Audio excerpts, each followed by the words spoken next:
3 bolts. The top one's a long one with a,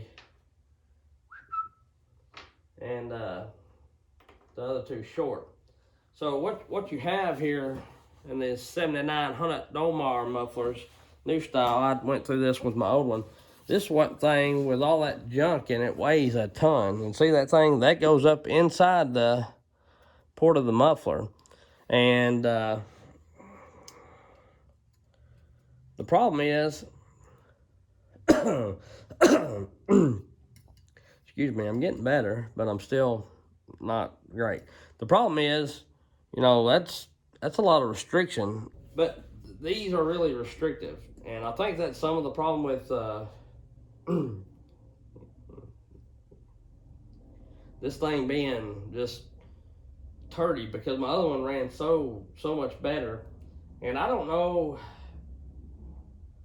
it seemed like it needed to be tuned again. So I don't know if the carb, what the deal is, if it's the carb. Also, you can tell on this muffler, even before I put the West Coast dogs on there, that this dog screw rubbed into this, and I don't know why. So I'm gonna take a little pinger and ping that in. But what you do, I'm not gonna suffer y'all through it. On these 7900 Domar mufflers, unless this one's changed, or unless they've changed, this flange right here, it's a 2-piece muffler, and this flange just folds over. Once you can lift that up and take the whole thing apart. You don't have to do no cutting or grinding or nothing like that. If you got patience and a screwdriver or something little to get up in there and bend the tab up. And when you put it back together, last time I think I used like vice grips or something and pinched it back down, but and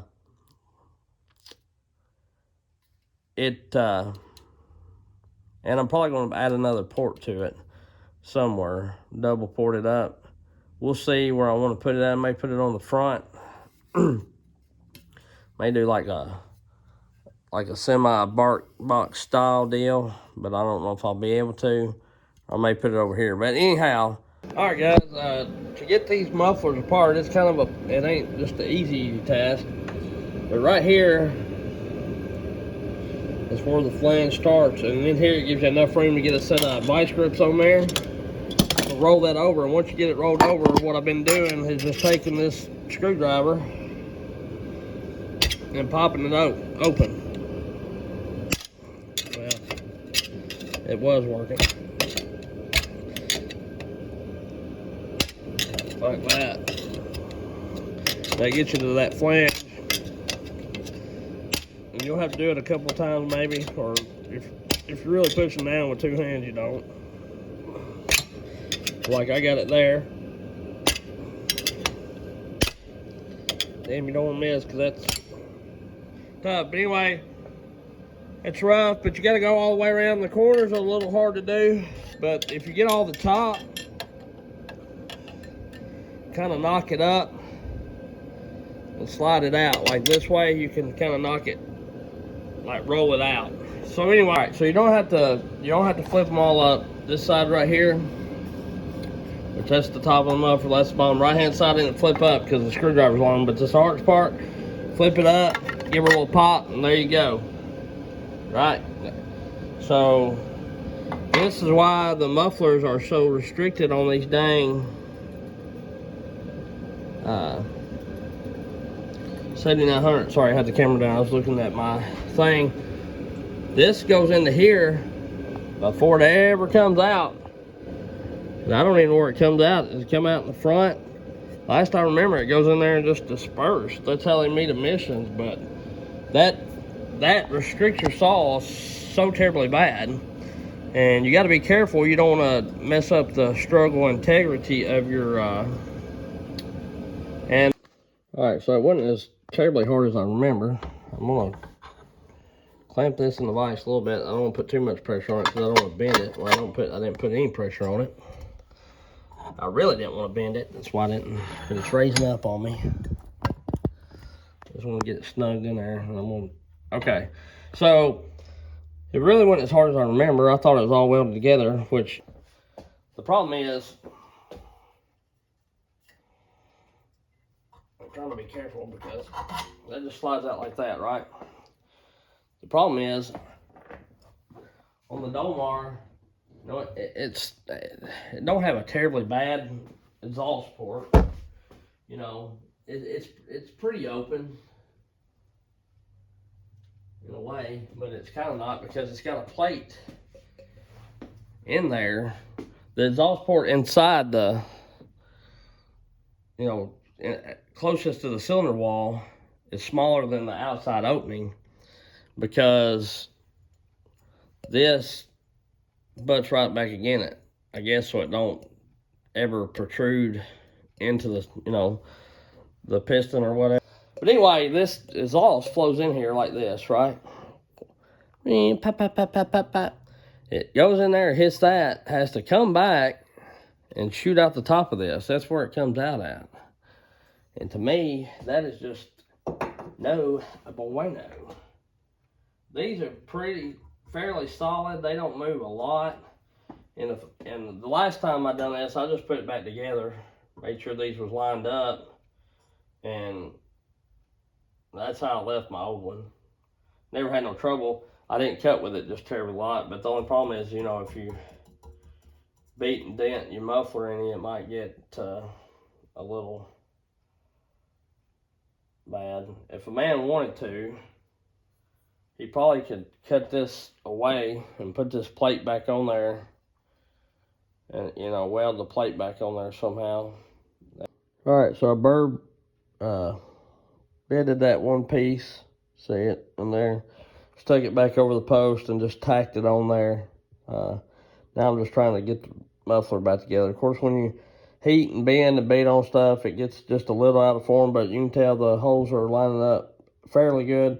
And if something happens they don't, I'll just drill on the back side a little bit to get them lined up, and not on the inside. And then the bolt holes, I will not drill any bigger than what the bolts, the actual threaded part is, and then the head should hold it in no matter what. You know, so what I decided to do is I decided to, I thought about building a pipe, and I thought about splitting this in half, or a piece of pipe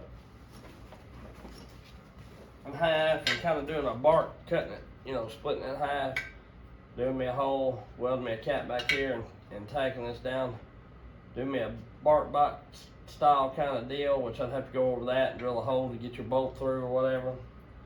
And then I thought about, if this wasn't thin, I probably might would have used this. I thought about handle I cut down trying to get a full wrap on something a long time ago, but I just decided to do an extra port. And I left the spark arrestor, I put a spark arrestor in it. I started out, I drilled 3 holes and started to put 3 bolts. Boy, look at that friggin' solder job, man. I ain't seen one that good in never. I've seen one that terrible never, because it's really bad looking. I'm not very good at soldering. Not terribly good at welding, but I believe I'm a little better at welding than it takes me a while to get used to that wire welder. And the thing about it is, I've got a stick welder too, but welding on these little tin can mufflers, it's hard to really do anything with a stick welder. But anyhow, and I thought about welding this, but the problem with welding this was I can weld this muffler pretty good with a wire welder, but this deflector's so thin, and that's why I didn't cut the handlebar pipe in half.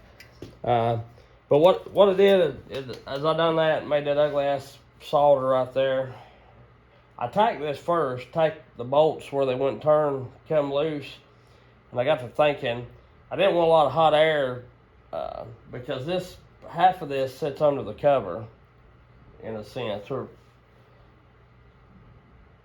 you know, maybe not half of it, but quite a bit of it sits under the cover. And I know you probably wouldn't get a lot escaping out, but the deal is, I wanted to be pushing all the air I could out of this dude. It still would slide around as I was pinging, because what I did, you know, you can see where that bolt was rubbing on this, and to give myself a little more room, I just took a little bit hammer and pinged it a little bit where it's not, I don't want it to end up vibrating a hole in my, you know, my can right here. So pinged it a little bit. I don't remember having that problem on my other one, but also didn't change the dogs out and all that kind of stuff. I left it just like it was. So I may never paid no attention. So what I did on the back is I just went back through there and just tack welded it ever so often. And of course, you see the back's off just a little bit. Looking through those holes, you know, you see that. But when you turn around and come through the front, to my knowledge, the bolt should go in there pretty good. I wire weld this a little bit because I'm gonna paint it. All right, it's kind of loud in here because I got my heat going. It's very cold outside, but I like the way that Makita, and I have painted the muffler. This is what the my brazing soldering job looks like after it's painted, and I got some new paint, and I'm gonna go over that when I get the song, but I just turned you on real quick. I like the way that Makita has their stuff rigged up, because you put the gasket in, put all this in at one swift go, you know what I'm saying? So I really like that about it. You know, most of the time you're having to try to fight the shield, slide it all in there, but this has got little grooves in a way to kind of help hold that. I mean, they will slide in and out from it, but not terrible. So I'm gonna try to shove this thing back on there. I hope we got everything right. I hope it all fits. Okay. All right, I got the Makita fired up, got it changed out and everything, and you already tell how much louder it is. I still got to do a little tuning on it probably. After changing everything, I added another port, but I mainly just wanted to show y'all how much more open it sounded. I'm gonna try to make a few cuts, but the chain is about shot for sure. And so I'm not gonna try to blow my saw up, but some days it's pretty not freezing rain and cold, I'll do a little better.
See if it starts back pretty easy.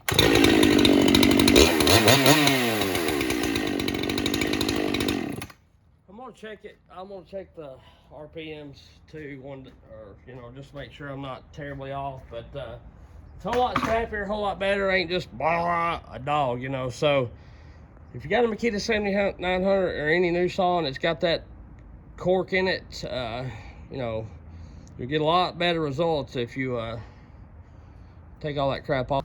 All right, so I got the muffler mod done, and like always, when I get done doing that sort of thing, I come right in while everything's still hot and it's expanded and everything, or contracted, the bolts are expanded, and I give everything a once over as far as tightening. I do that on any exhaust after I take it off. I don't have any trouble with exhaust coming loose. Now, you know, not to say that this one won't fall off the first time you use it, I don't know, but normally If you do a muffler mod, you take it off and you come right back on with it, and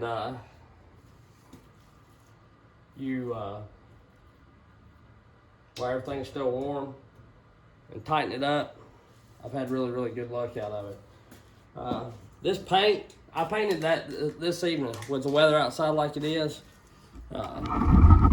This paint right here, it's Rust-Oleum high heat ceramic coating.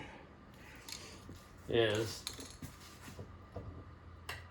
ain't saying it ain't gonna scratch off some. You know, I didn't put thousands of coats on it, and I didn't really do a lot of prep work.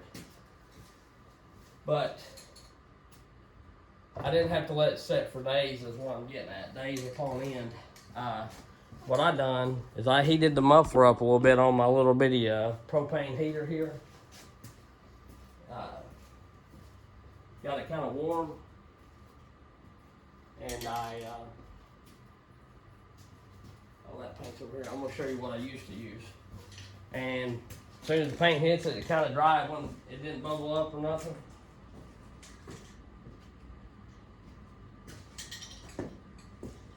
And it did bubble up just a little, but once it dried, it set good.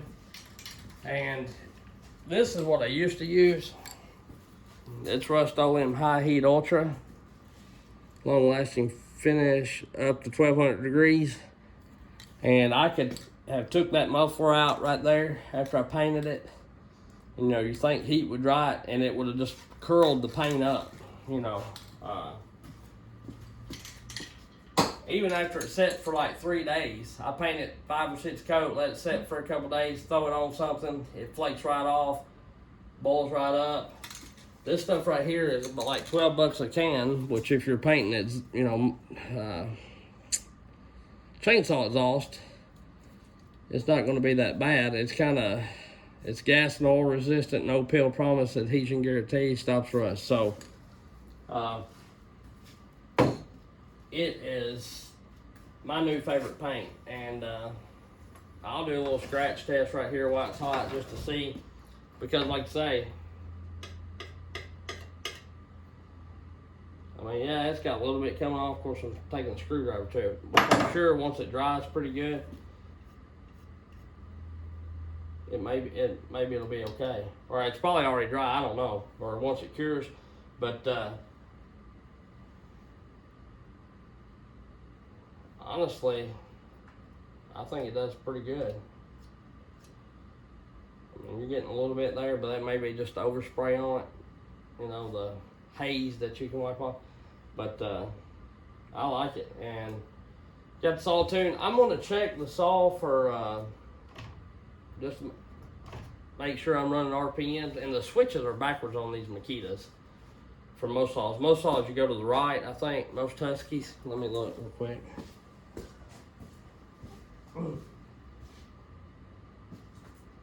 Yeah.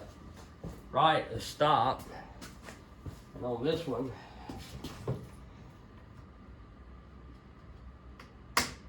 right is on. So I sat up there and started on it for like 25 minutes. About halfway had it flooded and everything else because I had the switch in the wrong spot. So running different saws, it's a little different. But this muffler mod totally woke this saw up, and anybody that's ever owned Makitas or ran Makitas or the older or the newer style Domar that's got that plug in it and never done a muffler mod, you can really tell the difference, because I believe the old Domars, like the earlier models, they was rated like 6 or 6.3 base horsepower, and these newer models are rated at 5.8.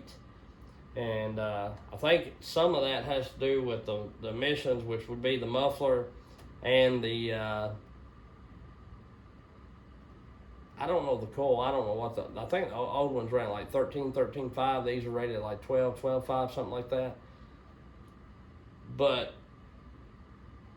that is a big difference. You know, they take away nearly half a horse, and I think with this muffler mod, you get just the majority of that back. I believe you really do, because I never ran an old Domar. I had an old 6400, which I don't know if it had the, I don't think it had the thing in it, because that thing would just sit there and thump, just da-doom, da-doom, da-doom. but it's a world of difference. But I'm gonna get this thing out when it's pretty, and when I go cutting again, I've got a bunch of new saws run. Aaron's sending me back my sending me the 460 light saw, so I've got a lot of saws run. I've got the other clone saw in. I've got a video on that, and just got a lot of stuff coming up on the channel and everything. So anyway, there you go. I appreciate y'all. We'll catch you on the next one.